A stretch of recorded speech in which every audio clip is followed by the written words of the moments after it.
Imagine photographing an entire wedding and realizing halfway through the reception that all of your photos are in JPEG. Yep, that was me. So here are 10 photography mistakes I made in my first season as a wedding photographer so that you don't have to. Hey, I'm Geordie, a wedding photographer based in South Africa, and my first year as a wedding photographer was an absolute roller coaster.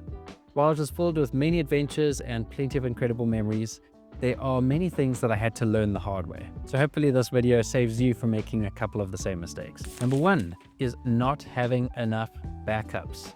So I remember very clearly I was actually doing an engagement shoot for a couple I was going to shoot their wedding for a couple months later. And during this engagement shoot, I had my main camera, which was a Sony a7 II at the time. And then I had like my little fun camera, which is definitely not professional at all, which is the Sony a6000. Towards the end of the shoot, I noticed that the camera completely bricked. And I couldn't do anything. I turned it off, I turned it on again, nothing happened. The screen would just stay frozen. And only when I pulled out the battery did the camera actually go and restart. Now, even when it restarted, it would just completely brick again. Now, what I was stressing about towards the end of the shoot after this camera bricked was, did all the photos that I had on this single memory card, not dual card slots, single memory card, did they manage to save or were they now corrupted? Thank goodness I could finish the last 5-10 minutes of the shoot on my Sony a6000, and I don't think the couple even realized at the time, but their last final photos were definitely not something that I would like to usually include in a professional gallery. Pretty much immediately after that, I went and bought a Sony a7 IV just so that I could have the dual card slots and I could have a bit of an upgrade in terms of something that's a little bit more reliable. But your backups shouldn't just relate to cameras alone. You need backup memory cards, you need backup flashes, you need backup batteries, more batteries than you realize, and a good idea to then go and bring a power bank and a charger as well. Next up, it is not using the right gear for a wedding day. So one of the first weddings that I had to record as a wedding photographer slash videographer was actually for a friend of mine. Now, it was a sweltering day. It was like 40 degrees. It was a Hindu ceremony that they wanted me to record the full length of the ceremony for. And if anyone knows about Hindu ceremonies, they know that there is going to be a fire happening inside this room for the entirety of the event. That means inside this room, it was sweltering hot. I had two Sony a7 IIs with me. One of them was on a tripod, one of them was in my hand, and then I had my Sony a6000 on another tripod. Now, while this would usually be fine, in sweltering heat, all three cameras managed to overheat at different times throughout the event. What that meant is that this full ceremony film, unfortunately, had to become a ceremony highlight film. And it was by far the most awkward conversation I've ever had to have with a client, let alone a friend of mine. Something I still feel bad about to this day, but even though it was not what they expected, I think the couple was still happy with what I sent them. Now, the key takeaway here is if I was using the correct type of camera, I wouldn't have had the overheating issues that I noticed on the day. If I had gone and used something that was a little bit more capable for recording longer sessions without overheating, I wouldn't have had this problem, and I would have made sure that I was delivering exactly what was promised to the client. Easily one of the biggest takeaways I've had when it's come to organizing the gear that I bring to a wedding day. Number 3 is not testing your camera the night before a wedding. And I'm actually going to extend this to the morning before a wedding as well. I have made a mistake only once where I realized during a wedding that I forgot to charge all of my batteries for my camera. Luckily, I had my charger with me and I could quickly go and plug in some batteries. I think I had 3 batteries that were all sitting at like 5 or 6%. So I just rolled through those while I had a couple more charging. And thankfully, I managed to make a plan for this wedding day. But now what I do instead, every night before the wedding, I go and charge all of my batteries. I go and put them into the camera just to make sure that they are all sitting at 100%.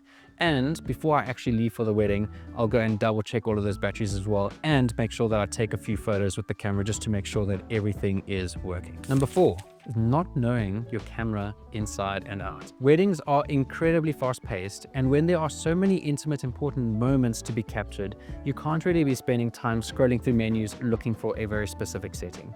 You need to be on the ball, you need to know your camera super well, and that's what's going to allow you to capture these beautiful, candid moments. Now with weddings, you need to expect the unexpected. So go and practice outside of a wedding, taking photos in bad lighting, taking photos with fast-moving subjects, and taking photos where you need to go and quickly go and change your settings in between shots. You need to be able to use your camera blindfolded by the time it comes to a wedding day. Number 5, not communicating clearly enough with a couple. And what I mean by this is to have a clear idea of what their expectations are and for them to have a clear idea on how you perform on a wedding day. In my early days as a wedding photographer, I would usually just kind of wing it in terms of what my clients expected from me. And I didn't even go and ask for things like shot lists or very important shots that they expected on the day.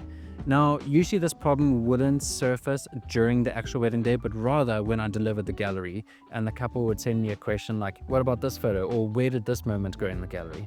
There is nothing more gut-wrenching than realizing that you have missed a shot that you thought wasn't important, but the couple found really, really dear to them. So what do I do now? I have multiple check-in calls with couples to discuss every detail about the wedding day, and I make sure that I know exactly what their most important shots are so that I can capture those first and then do my really creative ones after that. Number 6, not bringing the right lenses. Now, this is a mistake I made, not because I in error brought the wrong lenses, but rather because I just didn't have the right lenses available to me. I started off dirt broke as a wedding photographer, so I didn't really have the option to have a big list of lenses available to me on a wedding day. Now, I remember one wedding in particular. I had my Sony a7 II, I had a Sony 50mm f1.8, and I believe I had a Sigma 16mm 1.4, which is an APS-C lens, so I'll need to do an APS-C crop on my camera.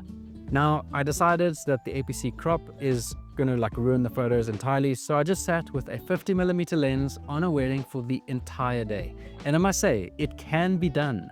The reason why it is a mistake that I made is because you do start to find yourselves in situations where things are just a little bit tight, particularly when the groom and the bride are getting ready. Often these are happening in small rooms and you don't necessarily have the freedom to position people how you would like if you have quite a zoomed in camera. Ideally, I would like to be sitting on 28mm or less in order to have the flexibility to capture the photos that I want. Plus, having a bigger focal range, so something from 28 all the way to 150 or 200, allows you to have such great variety in the gallery that you send to the couple at the end of the day anyways. Number 7 is not paying attention to audio, or at least not paying enough attention to it. This is something that still gives me shrills to this day. I have recorded way too many wedding films where the audio was recorded from a phone using the voice recorder, sitting in a bush next to the couple, or just going and putting a little microphone on top of the speakers on the wedding day. While it is true that you can record audio and you can use something like Adobe Podcast Enhance in order to clean that audio up, you are going to get a lower quality audio than actually using the right equipment, like recording straight from a DJ's desk or having the couple mic'd up for their vows. So what do I do now? I come with a whole backpack full of audio gear in order to make sure that I've got crisp audio for them to enjoy for their ceremony video and their speeches video as well. Now, the next 2 mistakes are ones that are a little bit more personal for you as a wedding photographer, but it is starting off with not eating and drinking enough. Now, weddings are long events. They are incredibly hard on the body, and it is not uncommon for you to be on your feet for 12 hours before you actually get a chance to get home. Now, the dream situation is that you get to have a couple breaks throughout the day and you get to have a nice big meal later on in the evening. But it's not always the case. Weddings move incredibly fast, things always run late, and there's always going to be a shift in timeline, and unfortunately, photographers are the ones that usually have to pick up the slack here. So, quick tip. Make sure that you store some jelly beans, some fruit, and plenty of water in your bag, because you do not want to start getting the shakes later on in the day because you've been working so hard without taking a break and you are completely nutrient deprived. I've been there, and that just makes the wedding hangover just feel so much worse. And number 9 may be a little bit cheesy, but it is just not enjoying it. Weddings are supposed to be fun, and the whole reason why I got into weddings was because I wanted to be attending more. I love that they are a party, that you get to see people on their best, and that you get to try some incredible food. Now, in my early days, I used to get so stressed about weddings, making sure that I'm capturing the right moments, making sure that I'm handling my gear and everything correctly. And the actual joy of the wedding day would be completely lost on me because I was so bogged down with stress. Thank goodness I've been able to eradicate that and actually enjoy the moments a little bit more, because it does make this career so much more sustainable as well. Okay, number 10. This is my big one. I shot an entire wedding on JPEG and only realized when I got home and exported all of the images. Okay, do not do that. Let me tell you the story. So I was still using my Sony a7 II at the time, but this was the very first hybrid wedding that I was shooting, meaning that I was doing both photo and video. I knew that the buffering speed on my a7 II was not fast enough to handle both simultaneously. Plus, I was doing hybrid shooting as a one-man band, meaning that I had to do crazy things like capturing the first kiss on both photo and video simultaneously. Now, how I decided to do that?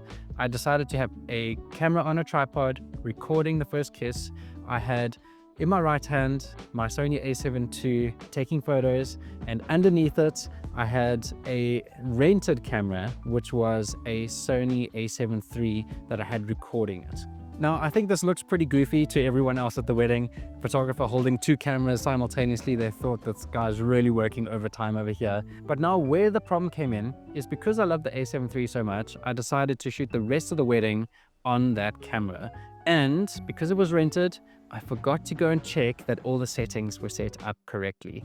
The one setting that was not done correctly was that the camera was still set to JPEG from whoever previously used it, and it was not set to RAW. Now, I did my best. I edited these photos as much as I could. I gave them plenty of black and white photos for the ones that I had to edit a lot.